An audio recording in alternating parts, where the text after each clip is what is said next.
Kebijakan akuntansi adalah prinsip-prinsip, dasar, konvensi, aturan, dan praktik spesifik yang dipilih oleh suatu entitas pelaporan dalam penyusunan dan penyajian laporan keuangan.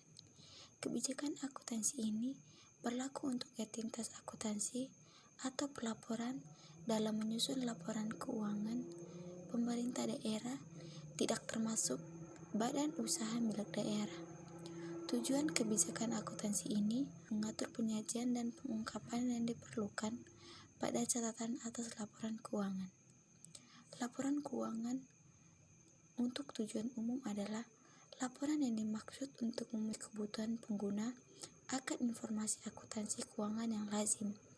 Yang dimaksud dengan pengguna adalah masyarakat, legislatif, lembaga pengawas, pemeriksa, pihak yang memberi atau berperan dalam proses donasi, investasi, dan pinjaman, serta pemerintah yang lebih tinggi. Laporan keuangan meliputi laporan keuangan yang disajikan terpisah atau bagian dari keuangan yang disajikan dalam bentuk publik lainnya seperti laporan tahunan.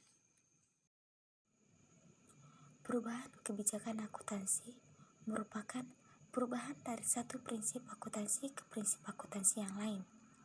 Berdasarkan IAS 8, istilah kebijakan akuntansi mencakup penggunaan prinsip akuntansi, basis, konvensi, aturan, dan praktik akuntansi yang digunakan. Sebagai contoh perubahan penilaian persediaan dari rata-rata bergerak menjadi masuk pertama keluar pertama adalah termasuk perubahan kebijakan akuntansi.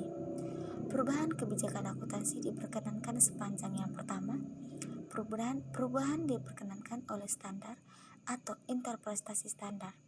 Yang kedua, perubahan akan menghasilkan pelaporan transaksi keuangan atau peristiwa ekonomi yang terjadi pada suatu entitas secara lebih relevan dan reliabel.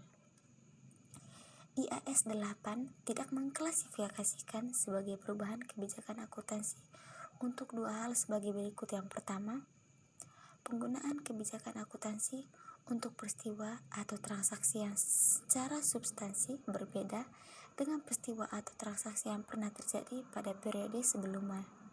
Yang kedua, penggunaan kebijakan akuntansi baru untuk peristiwa atau transaksi yang belum pernah terjadi pada periode sebelumnya atau yang pada periode sebelumnya jumlahnya tidak material.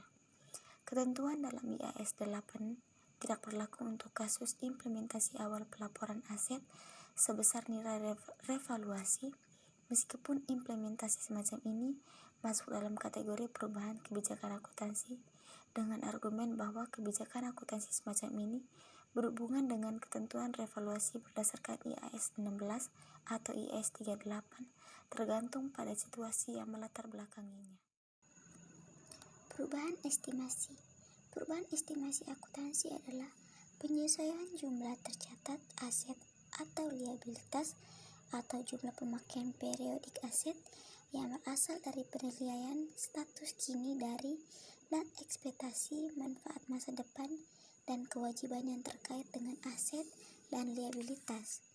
Perubahan estimasi akuntansi dihasilkan dari informasi baru atau perkembangan baru, dan sejalan dengan hal tersebut bukan dari koreksi kesalahan. Perubahan estimasi akuntansi.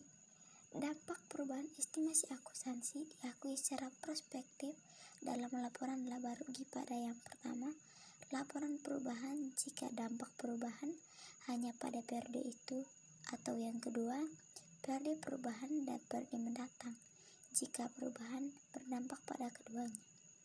Sepanjang perubahan estimasi akuntansi mengakibatkan perubahan aset dan liabilitas atau terkait dengan suatu pos ekuitas, perubahan estimasi akuntansi tersebut diakui dengan menyesuaikan jumlah tercatat pos aset, liabilitas, atau ekuitas yang terkait pada periode perubahan. Kesalahan kebijakan akuntansi. Entitas mengoreksi kesalahan periode sebelumnya secara retrospektif pada laporan keuangan lengkap pertama yang diterbitkan setelah ditemukannya kesalahan dengan, yaitu yang pertama, menyajikan kembali jumlah komparatif untuk periode sebelumnya yang disajikan di mana kesalahan terjadi. Atau yang kedua, jika kesalahan terjadi sebelum periode sajian paling awal, maka menyajikan kembali saldo awal aset, liabilitas, dan ekuitas untuk periode sebelumnya sajian paling awal. Analisis laporan keuangan adalah aktivitas yang dilakukan untuk mengidentifikasi, menilai, mengolah hingga membandingkan informasi yang terdapat dalam sebuah laporan keuangan.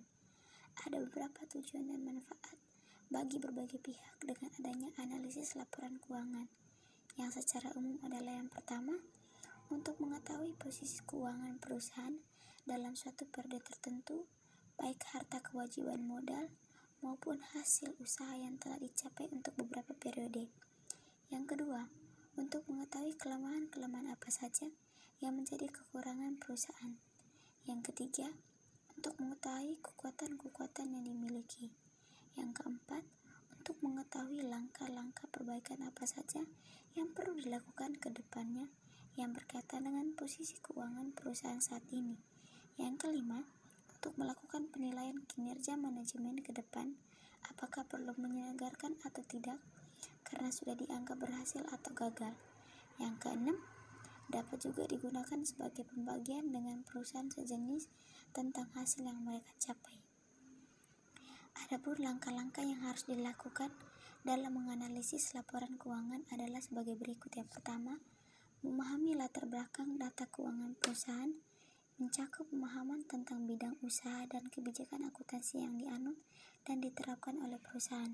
Yang kedua, memahami kondisi-kondisi yang berpengaruh pada perusahaan, mencakup informasi mengenai tren atau kecenderungan industri di mana perusahaan beroperasi seperti perubahan teknologi, perubahan selera konsumen, dan perubahan faktor-faktor ekonomi seperti perubahan pendapatan per kapita, tingkat bunga, tingkat inflasi, dan pajak. Yang ketiga, mempelajari dan mengamati laporan keuangan secara menyeluruh.